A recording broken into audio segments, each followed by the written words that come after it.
실비아 부어스타인은 그녀의 오디오북 로드 세이지에서 자신이 만났던 리무진 운전기사의 이야기를 소개한다. 한 번은 부어스타인이 리무진을 타고 TV 생방송에 출연하러 가는 길이었는데 도로가 꽉 막혀 있었다. 방송국 소속으로 일하고 있었던 리무진 기사는 부어스타인을 제 시간에 데려다 주는 것이 얼마나 중요한지 알고 있었다. 헌데 그는 차가 거의 움직이지 않는 상황이었는데도 결코 침착함을 잃지 않았다. 게다가 목적지에도 제 시간에 도착했다. 부어스타인은 리무진 기사에게 매일같이 이렇게 초조한 상황에 놓이는데도 평온할 수 있는 비결이 무언지 물었다. 그는 이렇게 설명했다. 제가 제 마음을 초조한 상태로 내버려 둔다면 골칫거리가 될 수도 있겠죠. 이 리무진 기사는 많은 사람들이 명심해야 할 것을 이미 알고 있었다. 우리는 처한 상황에 대한 반응을 선택할 수 있다는 것이다. 대부분 사람들이 꽉 막힌 도로에서 아주 긴 시간을 묶여 있어야 하는 상황을 경험했을 것이다. 현명한 리무진 기사처럼 우리에게도 선택권이 있다. 매일 늦을까봐 패닉에 빠져 다른 운전자들에게 화를 낼 수도 있고 느리면 느린 대로 편안하게 운전을 즐길 수도 있다. 도로의 혼잡도와 운전자의 과격한 운전 사이에는 직접적인 관계가 있다. 하지만 도로 위의 분노가 이렇게 만연한 데는 또 다른 이유가 있다. 도로 위의 분노는 다른 일에 대한 불만을 익명으로 표출하는 방법이기 때문이다. 이런 옛날 만화를 본 적이 있을 것이다. 직장에서 힘든 하루를 보내고 집에 돌아온 남자가 아내에게 소리를 지르고 아내는 아이들에게 소리를 지르고 아이들은 개를 발로 차는 만화 말이다. 이유야 무엇이든 우리는 차에서 많은 시간을 보내기 때문에 통근 시간은 인내심을 연습하기에 완벽한 시간이다. 이때 인내심이란 차선을 이리저리 바꾸거나 앞차에 너무 가까이 붙거나 끼어들기를 해서 사고를 일으키지 않는다는 의미다. 그리고 다른 운전자들이 험하게 운전할 때 참는 것이다. 인내심을 발휘하면 사고로 이어질 수 있는 대치 상황을 피할 수 있다.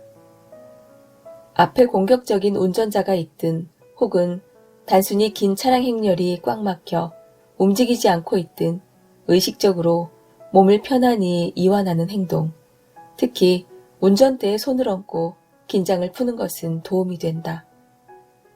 경치를 둘러보고 라디오에서 좋은 방송을 찾고 오디오북을 들어보자.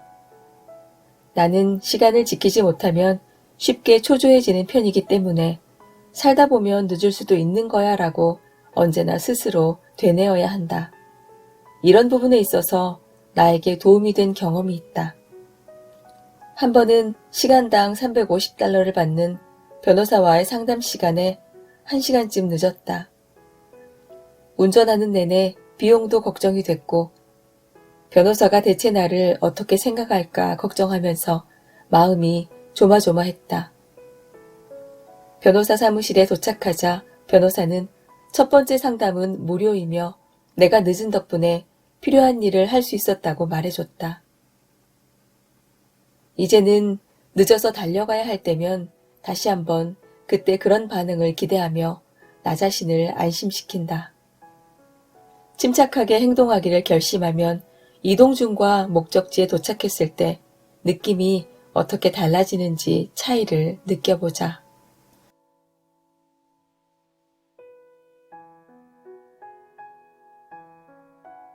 크리스토퍼 리브는 회고록 크리스토퍼 리브의 새로운 삶에서 1995년 낙마사고로 어깨 아래 전신이 마비된 후 어떻게 다시 일어서겠다는 결심을 했는지 썼다.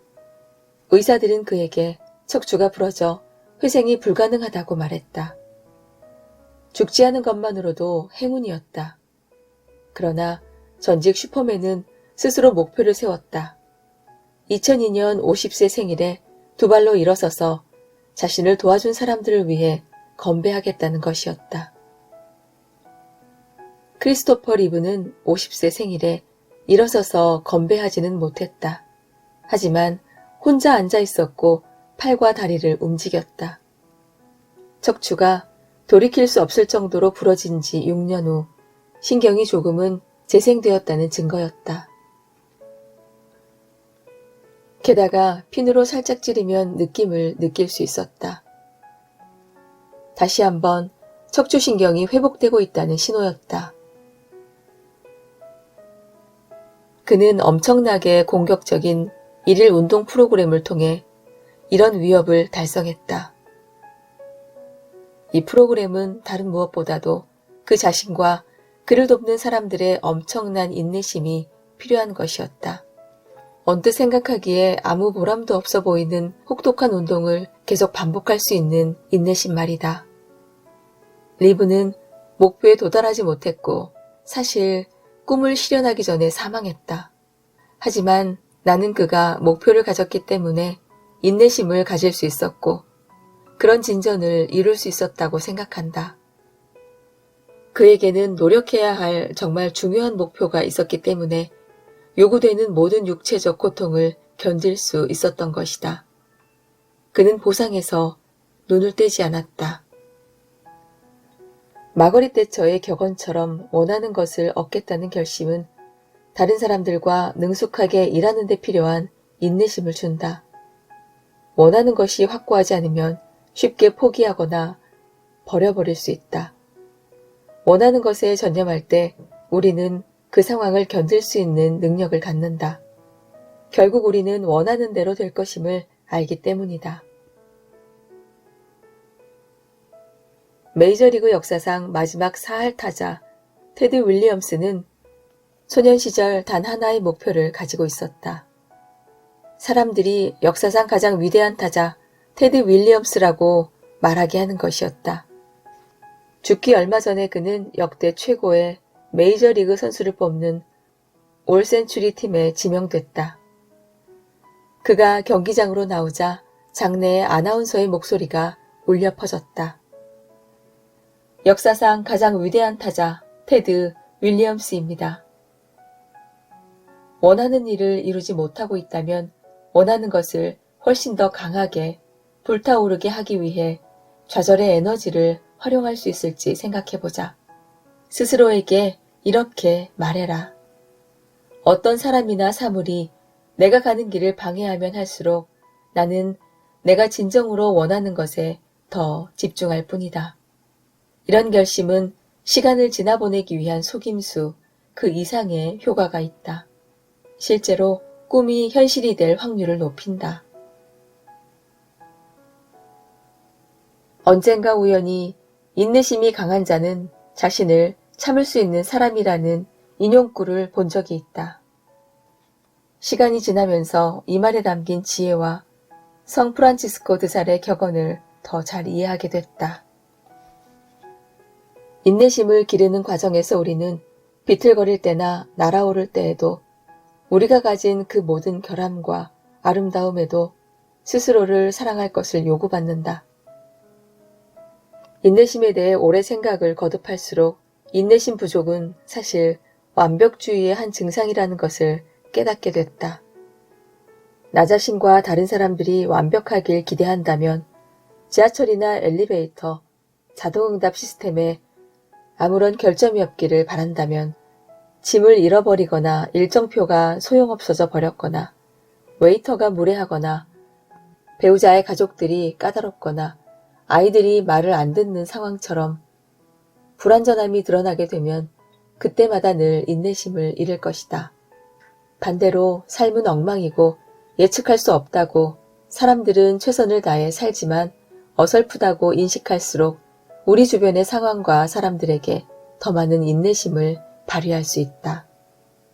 인내심이라는 마음의 습관을 길러나갈 때 우리는 충분히 스스로의 자비를 받을 자격이 있다. 나는 자비라는 말을 참 좋아한다. 의미 중에 어려움에 빠진 사람을 연민을 가지고 대한다는 뜻이 있기 때문이다. 스스로에게 자비를 베풀 때 우리는 나의 어려움과 짜증, 분노를 부드럽게 끌어안는다. 자비는 마음을 움직여 우리를 변화시킨다.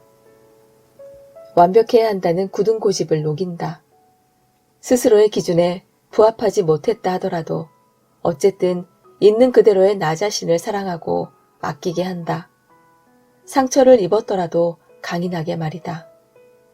나 자신에게 더 많은 사랑과 자비를 쏟을수록 이 완벽하지 않은 세상에 살고 있는 불완전한 사람들에게 더 많은 인내심이 흘러갈 것이다. 당신의 인내심이 당신에게 거대한 시련에 맞설 수 있는 능력을 주길. 자기 자신과 다른 사람들에 대한 당신의 사랑이 모두를 위해 세상에서 밝게 빛날 때까지 인내심을 성장시키길.